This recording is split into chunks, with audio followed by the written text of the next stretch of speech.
I begin my day by suffering through an 8 a.m. lecture. Who invented those? This is my breakfast, and after that I'm on my way to the anatomy workshop.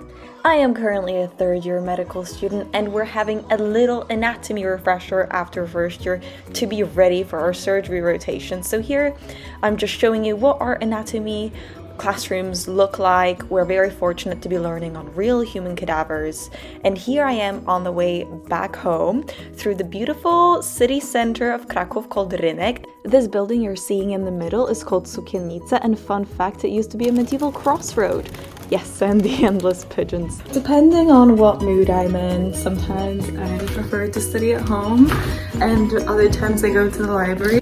Here I am heading up some hours in the library, and actually by the time you're watching this video I would have already moved, and now I love studying at home because I have this massive window that I can sit in front of. Heading out to my athletics training. Warning, warning, you have been warned, you're about to see me break a bone, and that's how dramatic that was indeed. Ta-da! And a couple of days later I found out that I broke one of my sesamoid bones. And what are those, you may think? Well, those are two small little bones on the bottom side of the foot, which I'm pointing out right here. And here I'm pointing out the medial and the lateral sesamoid bone, and you can see the fracture through the medial one. So I actually had a lot of trouble walking, and the doctor explained to me that in between these two sesamoid bones, as I should know from anatomy, runs the tendon of flexor hallucis longus. And when you bend the toe up and down, this causes the tendon to rub against the bones, causing friction and pain. And because at that point it's already been a week since I couldn't really walk properly on it, so I did receive an injection right here to around this area, and I was terrified because the needle seemed to be going in so deep, but I could indeed walk afterwards, so it helped. This was my dinner that night. Oh, it was so good. All of this is made by my grandma ahead of time, and she gives me so much food whenever I come and visit her. I'm so grateful to have her so close and in good health to make this amazing meal for me, which was gnocchi and some carrot and meat.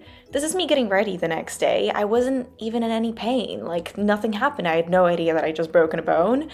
The pain only came later, 4 to 5 days after the incident, and it was awful. My whole joint swelled, I was in agony, I couldn't walk, and only then I was like, oh, I think I need to go to the hospital.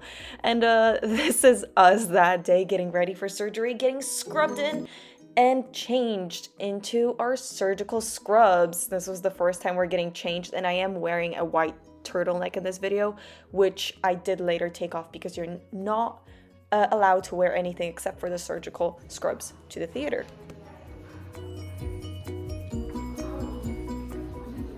Whoa, hold on, I know what you're thinking, but don't be concerned, we're not gonna go through all of this, we're just gonna cover some basic fun facts of hernias, because this is the procedure we saw that day. It's one of the most common procedures in general surgery. So we often hear about hernias, they're quite common, but what is a hernia? So essentially what happens is an organ or a tissue exits through a weakness of its cavity wall where it normally resides, and most of the time we hear about the intestinal hernia. This is where a piece of intestine herniates through the peritoneum into the abdominal wall, or like here into the inguinal canal. And the inguinal canal is right next to where your groin is, and here would be the leg and the hip bone. But there can be various other types of hernias. For example, a liver can herniate through the diaphragm into the lung space, and this is actually a congenital malformation, and this would result in the baby's lungs developing abnormally.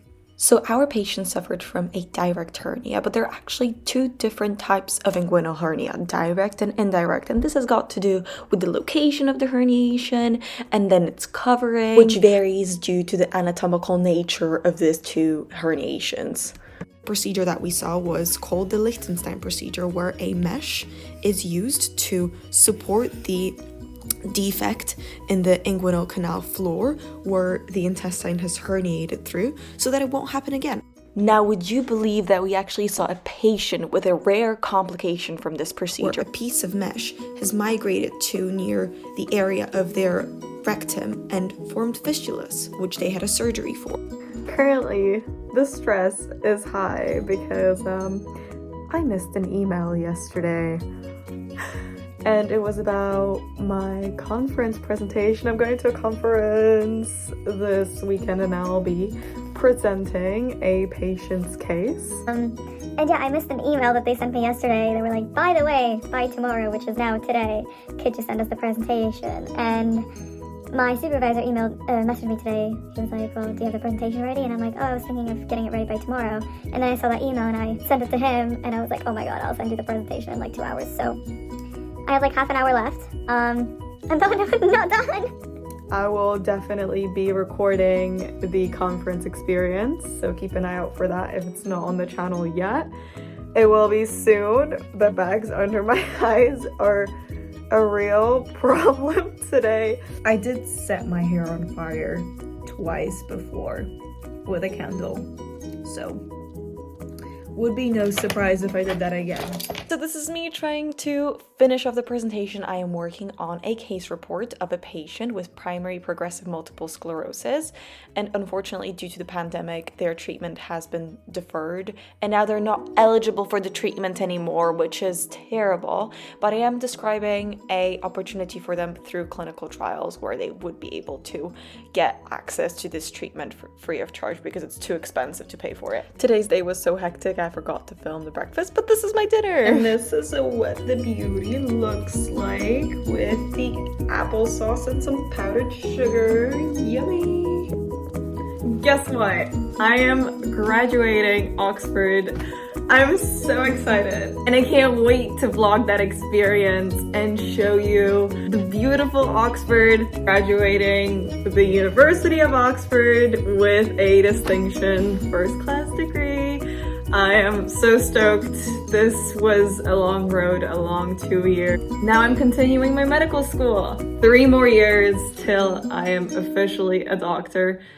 This is actually the first video that I ever created on YouTube, so I would appreciate a like. And I'm still figuring things out. I'll hopefully learn along the way.